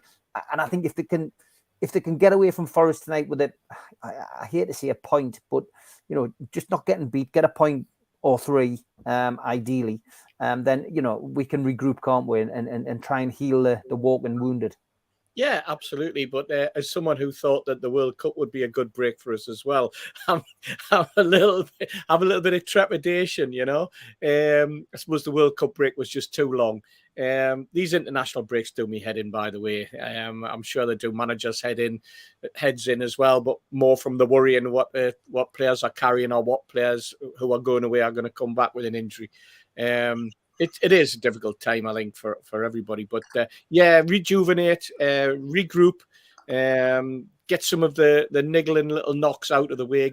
Give the players a little bit of rest and recuperation. Great idea to go to Dubai. The weather will be nice. As Mitch says, the facilities are second to none, and the medical facilities, if they want to exploit that, I'm sure that they'll be very, very impressed, and they'll get well looked after. But it's just the fact that getting that squad together again, getting that sort of little team bonding going, that worked when we went to Saudi the very first time. It seemed to work when they went during the World Cup. The players came back, and there was certainly, you could feel there was a bond. And when we were chatting to some of the players when we were over there, I think. Mate, even when we were speaking to security lads in that mall, when we were bumping into them, there, it was just such a different feeling and a different sort of awareness that everybody from top to bottom was in this together. Yeah, and it's a long time since I felt that about anything to do with Newcastle United. Yeah, and I mean, let's face it, the players get off on the way that the atmosphere on a match day, and the flags going and the singing and the way that everybody's been getting behind the team. But they do need to have that ability to recharge. Just get a little bit of an opportunity to work on something different, perhaps, as well. Do it in the confines of a training camp, away with a nice bit of sun on your back. It must be great.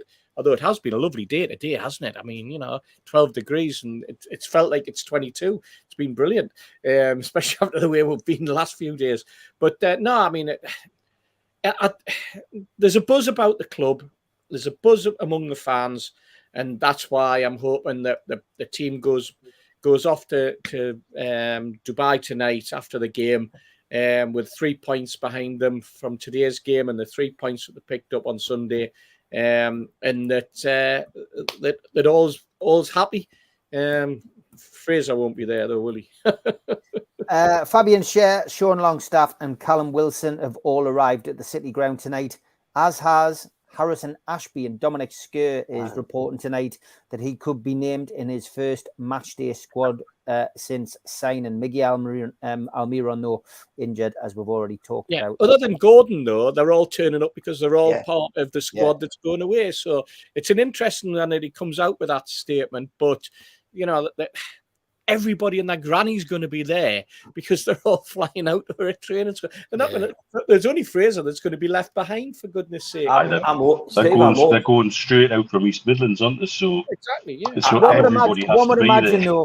One would imagine if they were injured, though, there would be some. You know, they're all walking with us. I'm watching the video now. They're all walking with the spring in the step, and they all look great. So, you know, I'm hopeful that they play. I'm hopeful it's the same team as last week with just Miggy missing. But the one thing I would say, because you mentioned earlier, Steve, for fans watching the show is Jordan Cronin. By God, he's always on the money, and you never find out where these people get the information from. But for a young lad who's not been on the scene a long time, he doesn't seem to get correct. He seems well informed. That's what I say. Put it this way, that's because the press get 15 minutes embargoed message. That's why. He's had a good teacher in Liam Kennedy, who is back tomorrow. Who is back tomorrow night at 5:30. We're going to be doing live with Liam at 5:30 for you tomorrow. So he's a good lad to follow, Jordan Cronin. He's very, very up. He doesn't very often get it wrong. Yeah, he's good. He's a good kid. Here's a horrendous thought. Chip has his message here. Had my socks and Crocs on the day and my string vest. Dear God. Yeah, God. That's one. That's probably true, actually. That's one for the ladies, certainly. Makes sense if everyone has travelled straight to Dubai afterwards. Yeah, that's what's happening, Mark. 100%. George, I mean, the breaks coming, you know, it's. I don't like these breaks. I've got to be perfectly honest. At this moment in time, it's good for us, George. Yeah. Well, at this moment in time, it seems good, but when you've got a momentum like the World Cup, we were like a steam train before the World Cup, and hoping that they'd come back even better. And when we come back with an injured, a Wilson that we didn't know what was wrong with it, and still don't know what was wrong with him. But I could see, like you could see, he wasn't chasing down the channels like he was before he went away. And that was you know, playing as the paid stuff. And others similarly came back, and people were thinking, well, that's not what they were like before we went away. So it's a double-edged sword. At the moment, it sounds good because it gives the injured ones like Bruno and others a chance to get back, get more recovered. It gives a Big Joe a chance to get back into the squad, having had 2-week layoff because of his suspensions and all that sort of thing. So it's a double-edged sword. It can be good, but my instinct's a bit like yours, Steve. I would just wish that didn't happen. If it was for real internationals, I could understand it. But these friendlies are a pain in the backside, quite frankly. They're meaningless, and yet you risk these high-powered players getting serious injury just for a friendly match. And I think that's a bit much in my view. And it's time to start to have a rethink about all these things, because it's not good. I don't think it's good for leagues like the Premier League, where everything's so intense, to have these artificial breaks in the middle. Yeah, it's just frustrating. It really is. But as you say, for us at this moment in time, with the injuries that we've got coming in, and the injuries we've got at the moment, it's going to be, it's coming at the right time.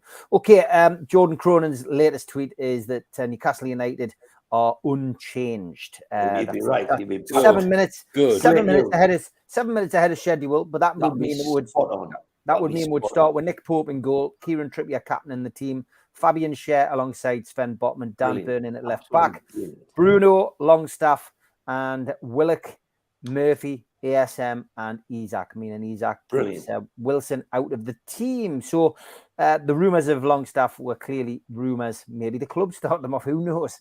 It just means that there will be a change on the bench. Of course, Almiron will not be in the squad, and one would imagine he will be replaced by Harrison Ashby as he has travelled, and lots of talk about him being in his first match day squad. So, what do you make of that, then, George? Unchanged, if that's the case.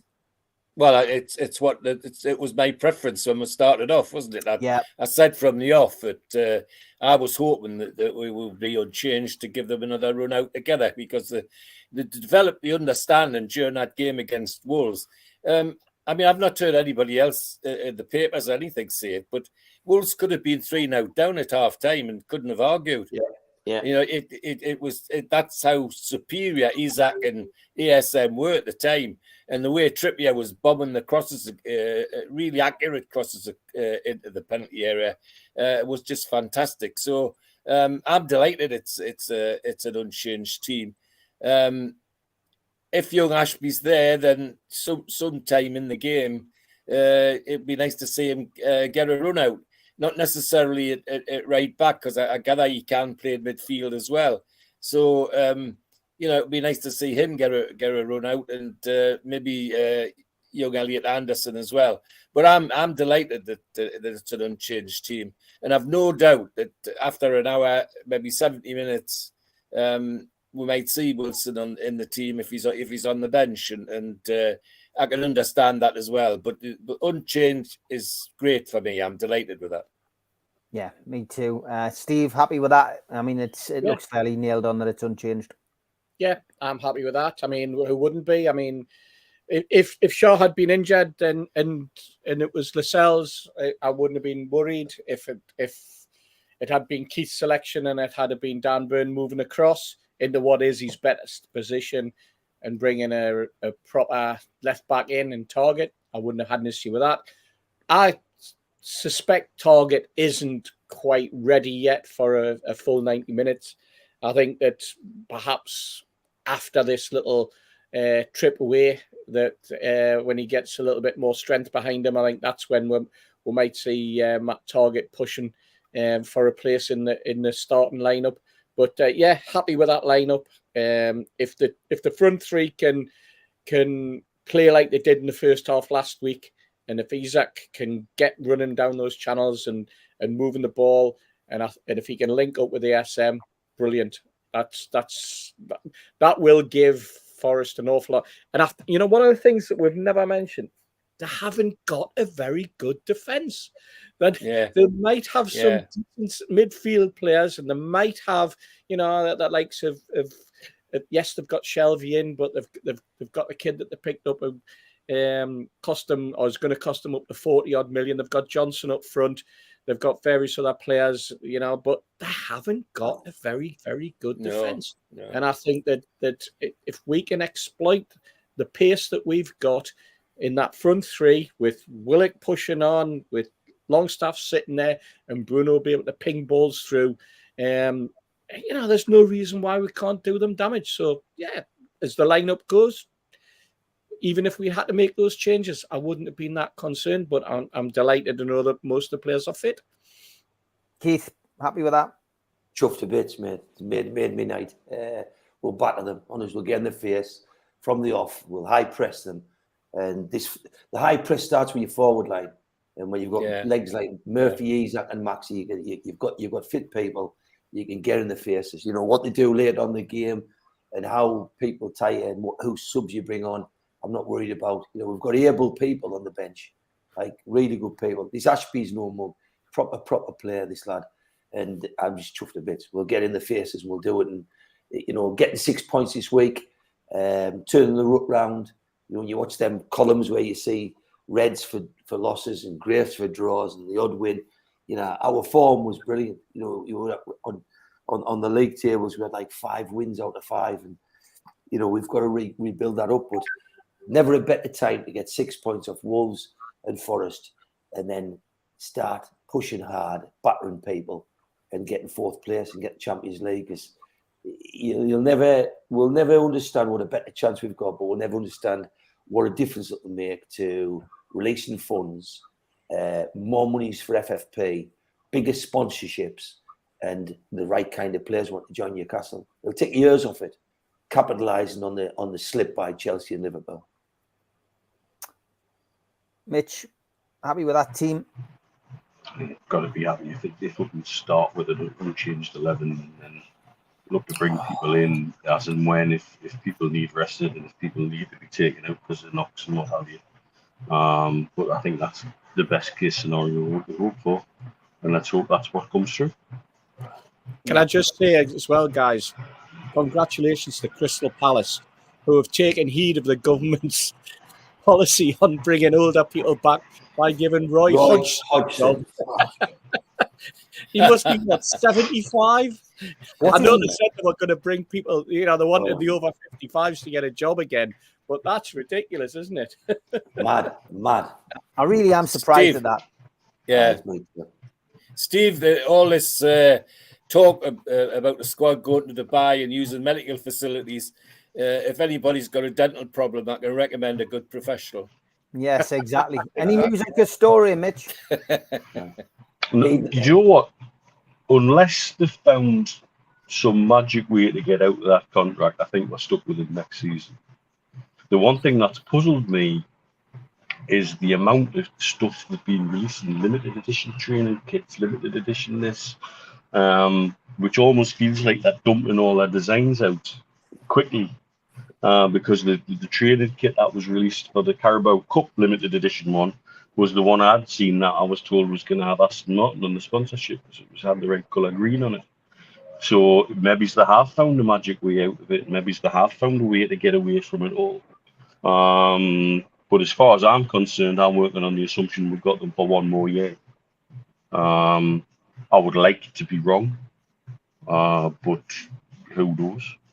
I gather the teams are out, lads. Yeah, there you go. Team news: Nick Pope, Kieran Trippier, Fabian Schär, Sven Botman, Dan Byrne, Bruno, Sean Longstaff, Joe Willock, Jacob Murphy, ASM, and Alexander Isak. Unchanged 11 from the last game. Dubravka, Dummett, Lascelles, Wilson, Ritchie, Lewis, Target, Manquillo, and Anderson on the bench. So no Ashby. No Ashby. But well done to Jordan, who got the shout 7-8 minutes ahead of everybody else and named that. Okay, I just need to finish off with Elliot.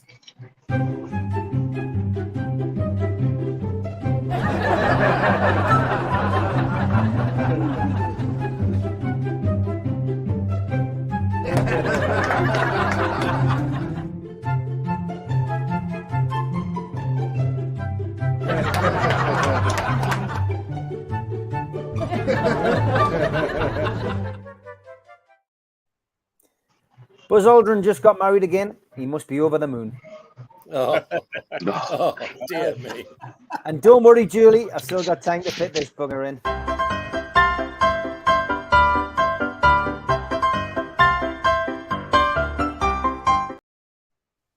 Absolutely love this reincarnation of Liam Kennedy. The kid's now assertively thoughtful. Talks real sense, which is a blessing.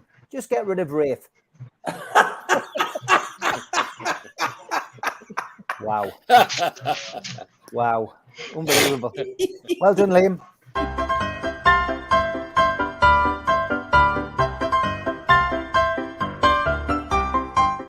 Nobody told him that it's your show and Liam comes on your show. Not really. He's blocked anyway, so I can't tell him. And a big thanks to all of our new fans in Nigeria. 40 friend requests from Nigerian Twitter accounts this week. I know you guys have had similar, so a big shout out to all the guys in Nigeria, but I don't really want to be your friend on Twitter, so I've had to block you all this week as well. 5:30, I am back tomorrow night with Liam Kennedy. We'll be talking about tonight's game against Nottingham Forest, and I did a wonderful podcast today with Dave Fishwick, which goes on tomorrow night. Set your reminders, it's up there now. 7:30, Dave Fishwick. If you've seen the film Bank of Dave on Netflix, this is the one. This is the one for you. It's an absolute belter. What you think? I can speak this guy? You kind of get a word in edgeways, but he talks for England. He talks for Burnley. Get yourself on that one tomorrow night. Set a reminder. It's a great podcast. It really is. And he said he'll come back on at some point and talk about football when he isn't too busy. But we managed to get an hour in with him today. So look forward to that. But for now, George, Steve, Keith, and Mitch, thanks again, lads. Enjoy the game. Lads. Good night, everybody. Yes, everyone. Good night, everybody.